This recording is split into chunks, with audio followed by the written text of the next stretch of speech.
smiling, so she's not mad at me, so that's good. I think it's great that we're here at a museum that celebrates world history.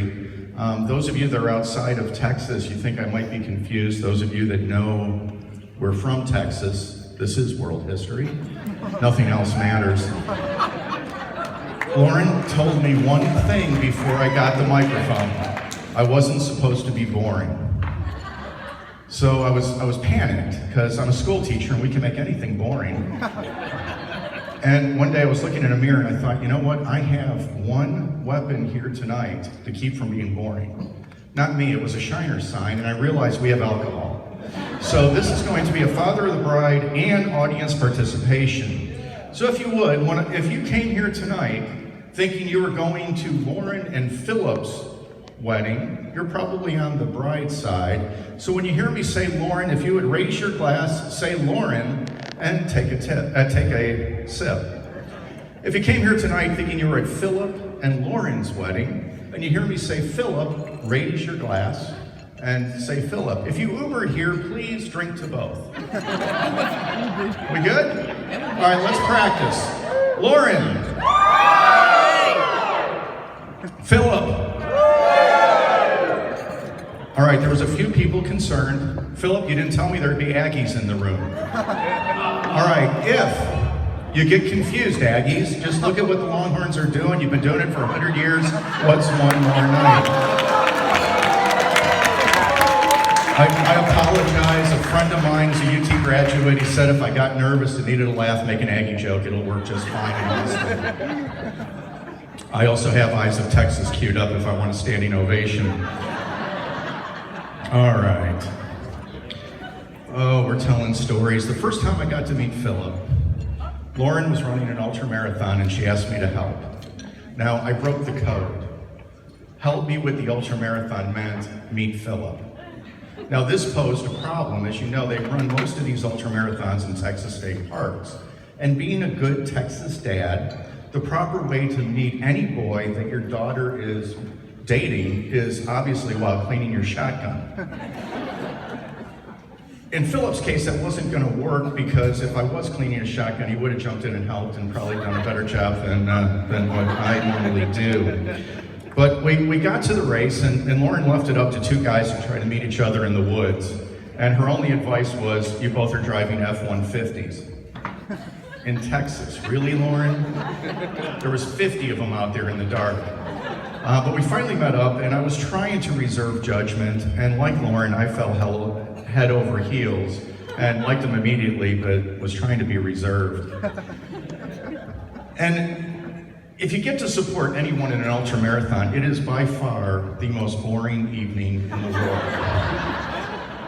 She runs by for like 2 minutes, heads back off into the darkness, and you're alone for 2.5 hours. Thank God Philip can talk. So she finally comes back around and she's got some blisters. Now, looking at me now, you wouldn't understand that I ran several marathons. It was 3 decades and 100 years ago, which I'm still trying to figure out how I went from the kids' table to the old people table without anything in between. But she comes back around and she's got some blisters on her feet, and, you know, I sat down and I was trying to help her, and Philip kind of jumped in. Pushed me aside. Now, I'm an English teacher, and symbolism and metaphor is my life. And I thought, I see a symbolism here. I mean, this guy's trying to take over.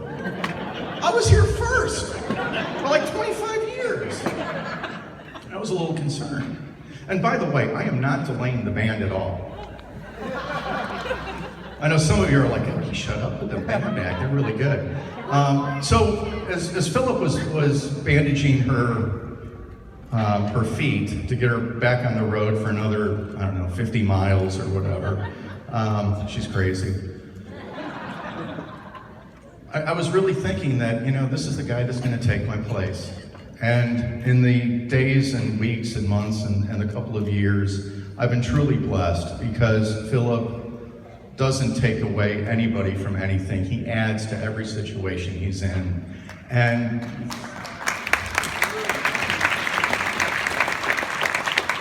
the dads in the crowd understand the bond we have with our daughters. the first men that they learn to manipulate are their dads. By the time they can talk, they have us wrapped around their fingers. Initially, moms roll their eyes and then go, wait, it's a good life skill, just let her keep doing it.